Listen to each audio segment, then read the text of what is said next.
Welcome everyone to the July 27th, 2023 Helm Developer Call. And you can find the meeting minutes over here.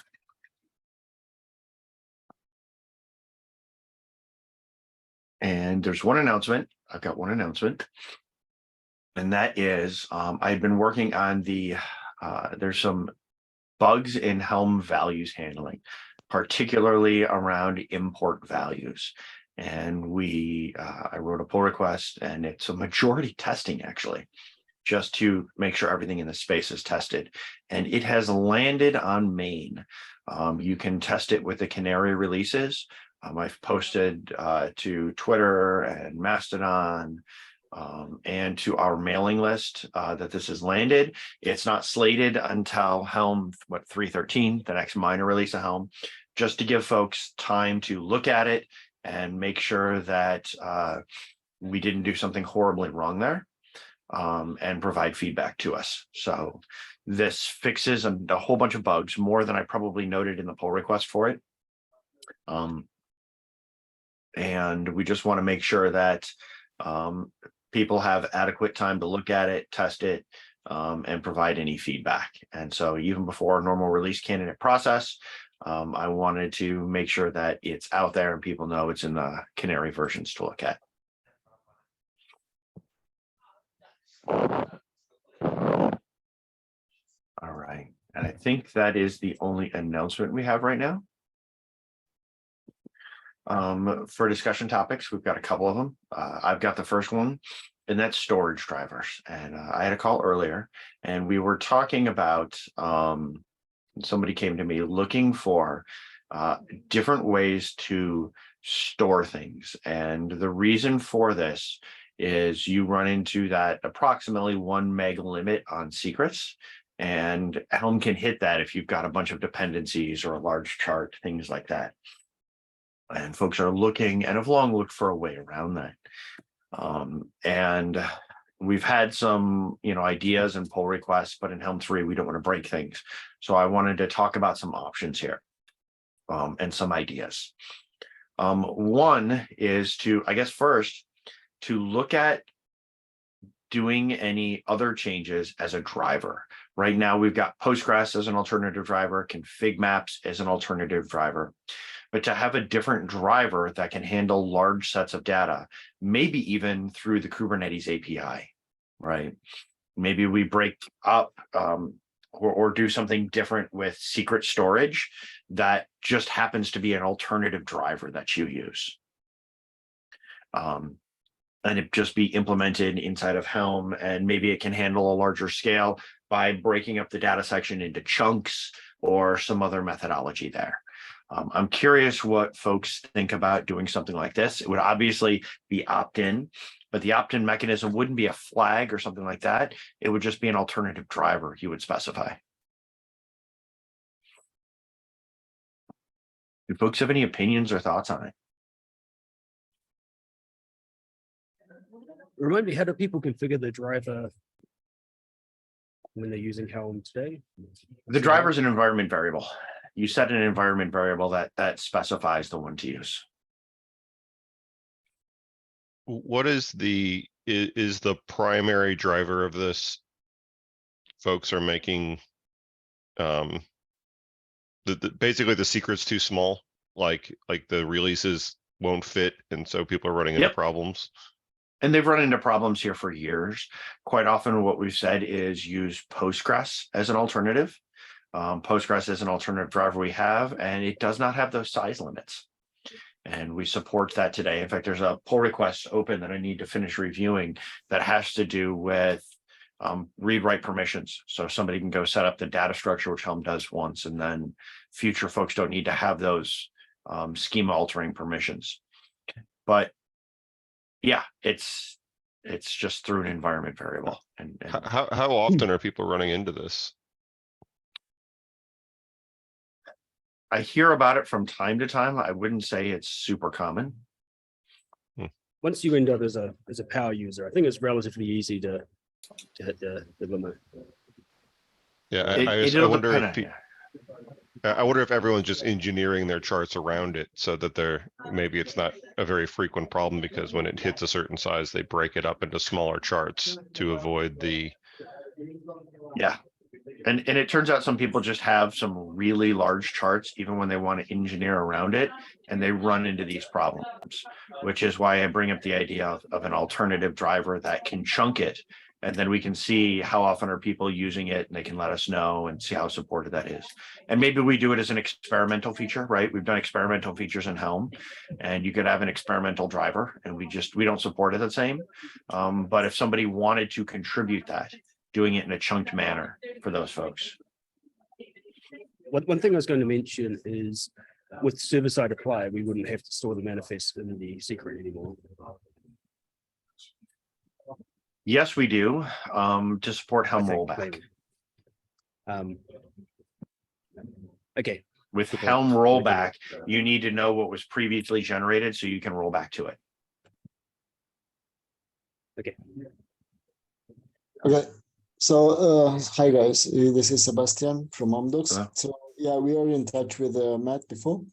So, it is quite often in our case that we are hitting it in the last period.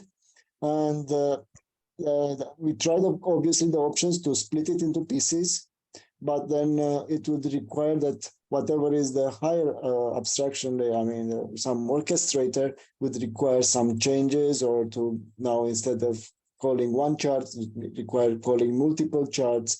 And in our case, at least, it was not that an easy situation. Like we have, for example, CRDs being installed, and we have the Confluence CRDs, for example. Only the CRDs together, put in the Helm chart, it reaches the limit. So we went into a hex like, let's delete the description in the CRDs and all these ugly situations. And we don't want to split the product CRDs into Helm charts, because it might reach like they install different versions of the second Helm chart. You can understand it's not something that you really want to do. Okay. So Yeah. then there is the other option, I mean, the other direction that we tried to have the parent chart and then dependencies, but unfortunately it is hitting the same situation because it is only one secret for all the charts within the parent chart. So it didn't help us out. And actually afterwards, we identified that another team inside Amdocs from the monitoring group is hitting the same issue when using the Prometheus stack. So I think that as the time passes, this gets harder to avoid. We saw that there was some effort previously, right, when you went to archive to zip the data and then do a base 64 just to shrink it further. But we think that it's just a matter of time till, yeah, this won't fly for more people than only our teams. Yeah. We identified that there are some PRs for this, but unfortunately they are not, as Matt is saying, is like a Helm driver. They try to create an update of the existing driver. So I've pasted in the chat this PR and then the Helm improvement proposal PR describing it. So Yeah, and I think, Mhm. and I think doing something as an alternative driver allows people to opt into it rather than it having to be a changed or otherwise default. Which actually got me thinking out of the box, right? Should we make the ability to have a driver's Helm plugin? Maybe not for this case, but in general, would it be useful to have S3 compatible storage as a driver, maybe through a Helm plugin as a proof of concept? I just see a place for this space to maybe expand for people who want to do various things. If you have to ask me, I don't think people are going to go way beyond, right? We see like probably 90%, I mean, more than 99% are just happy with 1.5 megabytes. I think just 2 secrets or something. I mean, I don't expect it is going to explode to 100 secrets and put pressure on the Kubernetes. And I don't expect it to be there. I mean, seeing where we are. So I don't think we really need like something like S3 or something really big. Well, and part of the reason that I also think about alternative options and making that easy is there are people who in a cluster will have we'll have thousands of installations from Helm, and that equates to thousands of secrets that they have, right? And then those get loaded onto the nodes, the way secrets work. And so there are people who do look for alternative mechanisms to manage some of this. And so that's part of the reason that I think about this. In fact, I've seen the case with hundreds and hundreds of Helm installations just into the same namespace. In fact, I've seen several thousand installations of charts into the same namespace before. And so when I look at all the different ways people use Helm, I also wonder if there's ways to optimize some of this for better overall performance and experience. Just to put it in context, so what I think we have to think of is the percentage of secrets that Helm adds. Because I expect that you do a Helm install, then you are going to have a bunch of secrets and a bunch of config maps or something. So Helm will only add one of those. Maybe it's like a percentage more than 10, but it's not the killing point of your setup. Maybe there is something else that would have caused them the troubles, not only the Helm secrets. But Helm keeps a history, so you have at least 10 of them. Yeah, by default, you'll have 10 of them. And those secrets are loaded onto the different nodes in the Kubernetes cluster. So that way they're available there. And so when you look at what's available and how it's moved around, there are, and it may be more of an edge case than your standard, which tends to be smaller Kubernetes clusters without a whole lot installed. But I think when you get out to some of those other places, this may be something that would be useful for power users. And so if we're just looking at this conceptually and thinking about it, there is the ability to chunk it, but then also, is it a good idea to provide some other options to enable power users here? And of course, before I would go off and code anything on this, as far as making it more extensible, I would start talking to some of those power users about it. But just to have that idea. I would hope that however this would be implemented, that it would be that it wouldn't be like set environment variables or like reliant on the CLI, that however it was installed, that somehow like maybe there's still a secret, but the secret just says, hey, go here, like go to this Git repository, go to this S3 repo, go wherever the history is being stored, and get it from there, so that if I log in and do, Helm versions or yeah, whatever the command is, right, to get the list of versions, I think Helm Git versions, but whatever it is to view that list of, history, that it would still work because it would understand that, oh, this is actually over here, and I don't have to configure, each person that's interacting with that cluster doesn't have to know what the URL is to connect to go get the history. Yeah, that's different than the current design today. So that's something we'd need to dig into. Yeah. I do simply agree with this point. It is nice for users if Helm works, and if you have to set an environment variable and you do that in one environment and then you install and then you go to a different environment and don't set that environment variable. Which is why it's a power user feature. Yeah. Yeah, But I also agree on the power user point. Yeah, Joe points out if you have 1,000 secrets at 1 meg each, that makes each Cube API server read 1,000 gigs, or I'm sorry, 1 gig from etcd. And so there can be scaling issues there, which is why, and if you move it to some other place, but some of this is why it's a power user feature. And what do you expose to your average user is different from your power user, and that whole experience. But Some of that, just because of the way we do drivers in Helm 3, would be something that would need to change and probably be a Helm 4 thing. To change that experience. Yeah. Okay. It also, this seems like an easier problem to solve for first party Helm users versus third party Helm users. Right, if you're using Helm for your in-house services versus you're wanting to expose a Helm chart to the public, you can't rely as much on people setting these kind of things. Okay. What- So let me ask this if- so we can, go ahead, George. have we ever talked to like upstream Kubernetes around maybe a better place to put this kind of installation metadata? I think like, the manifest is generated secrets because it's the only place, but it might be a better way for Kubernetes to support this So- natively. Nate, so here's the problem, right? Old Helm used to use config maps before secrets existed, but we do put secret information in there sometimes. So we wanted to put that in secrets for the ability to store it. But you want Helm to just work out of the box. In fact, if you go back to the Tiller days and even having a controller and server side, that blocked a lot of people from being able to use Helm.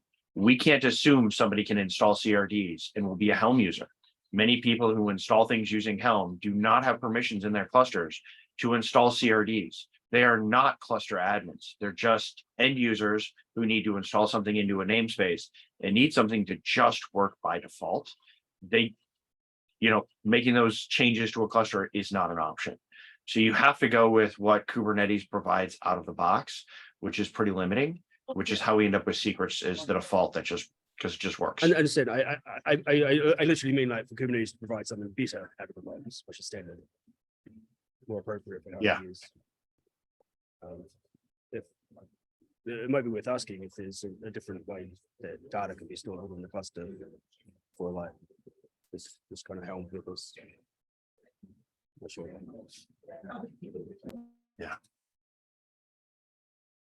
All right. So let me ask this because we do have a few other items we should probably cover today. Are there any objections to somebody trying to go doing a chunk provider, at least in our current flow of things? Chunk driver, okay. Then what I'd like to do is move on to the next one. Zinc had a call for reviews on a HIP, which is for obtaining output from hook jobs and pods. I remember this. I'm sorry, I haven't gotten a look at it yet. I'll see if I can get to it in the next couple of weeks. Joe just reviewed it, and so thanks to Joe for having a look at it, and just looking for another reviewer on it. So I just didn't want it to get left behind. Yeah, it does need to just be one more Helm core developer needs to review it, and then it would be good to move forward on in March. And then Scott provided an update on what he's working on. He's reviewing a pull request. Great. So I'm moving to the next one. Want to bring JSON index support to your attention. Yes. This That's is one of me. those things we've talked about in the past. So for anybody who doesn't know, indexes as YAML are very slow to parse and memory intensive due to the nature of the YAML spec. In particular, your ability to reference something somewhere else in YAML or in YAML. You can't just stream parse it. You have to read the whole thing into memory. So that way, if somebody basically has a pointer, you can go read that other section and see what's there. It's a real pain in the neck to parse and do with bad on performance. Your memory scales horribly. JSON's way faster. So this is something I know I'm interested in for some of those large indexes. There's another thing which makes it slow, which is that the YAML parser all of the Kubernetes ecosystem is using goes through a JSON YAML loop. So instead of actually doing the decoding once, you have about 3 reads and now 3 reads and 2 writes, I think, before you end up with the final result. Oh yeah, it's terrible on memory at any kind of scale. At one point, I looked at the YAML parsers in the Go ecosystem to look at performance, and they were all abysmal compared to Kubernetes, even when you get into the lower level stuff, and even some of the odd ones out that don't do the JSON work, they're still slow. But yes, the ones that the Kubernetes community currently uses are not great on performance and scale. So I am interested in this. I can provide feedback on the pull request. I'll add this to my list to look at. I can provide a very brief explanation now why I opted for the way it's written right now, because I saw that Andrew Block left a comment on it. What the PR basically does is that it leverages the fact that YAML is a superset of JSON. So it doesn't make any changes to the caching behavior, to various, like the whole idea of an index.json. It just opts to use an index.yaml and put JSON into this. This has, in my opinion, a couple of advantages. One is you don't have to modify the caching logic, which is completely written around the existence of an index.yaml. If repository administrators want to roll over, they can simply generate a JSON and it will work with any Helm 3 version that's out there.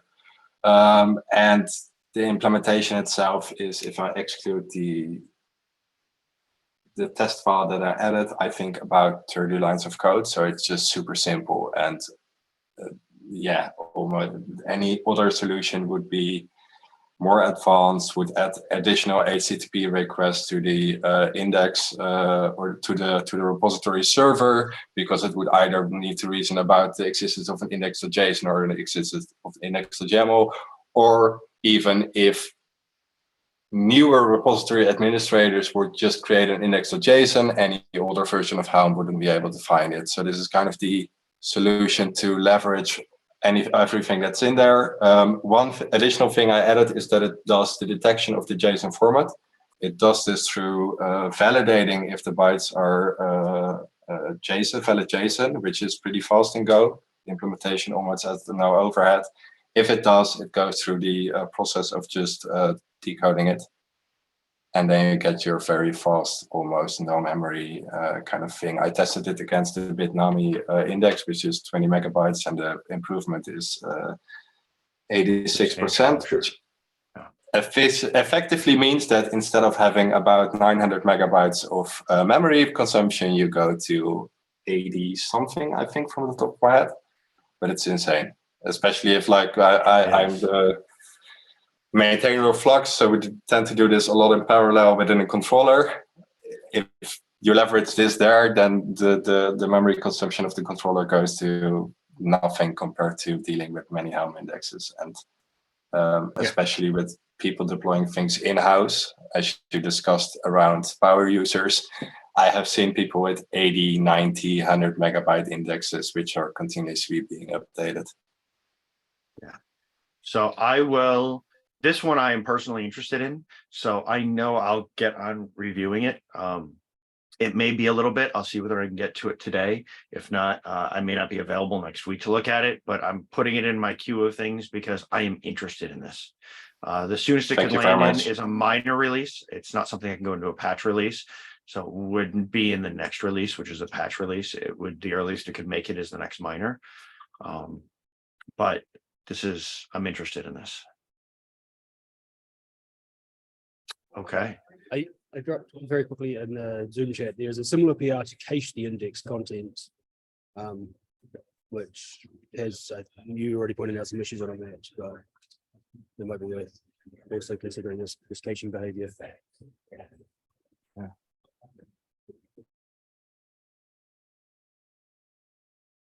All right. I think next up, given the time, we need to look for assignments for next week: moderator, notes, triage, those things. Do we have anybody who can do moderator or notes? I won't be able to make it next week. I believe I'll be here, so I can do either. Okay. I can put you down for moderator. Anybody who's interested in moderator or notes? Michael, Ian. I'm on vacation for the next 4 weeks, so we can't be out. Enjoy your next 4 weeks. Yes, I will. Thanks. Joe, you interested in anything? All right, Karina, you may just need to arm twist somebody next find my time mute to button. take notes. Sorry, I had to find my mute. What was that? Sorry, I had to find my mute button. I could moderate, but I can't get the key. You want to do notes? I could volunteer to do notes. I won't guarantee that they'll be readable. I'll do notes and you moderate and I can give you the key. How about that? Okay. I've tried to do notes. I really would like to be able to be good at that. I know that I fail miserably. I'm not great at it. All right. We are at time, so if anybody needs to drop, you can go ahead. Throw it out real quick. I did add that. I added a label yesterday. So if you want, if you're strapped for time and don't want to look for PRs to review, just look for that label. It only needs a second review. Good Sounds idea. Nice. And I think And then I Michael see Mike. is that one still hasn't been reviewed yet? Well, this one, yeah, this is just one on performance improvement and downloading that we don't download the index multiple times. So Joe's already looked at it. Thanks, Joe, for that. So just if someone else has a chance to look at it to get it over the line, that'd be great. I will review it right after this call. It's great. Thanks a million. Okay. Just in time for Michael to go on PTO. Yeah. Now he can relax. Yeah, I can enjoy my holiday now. All right.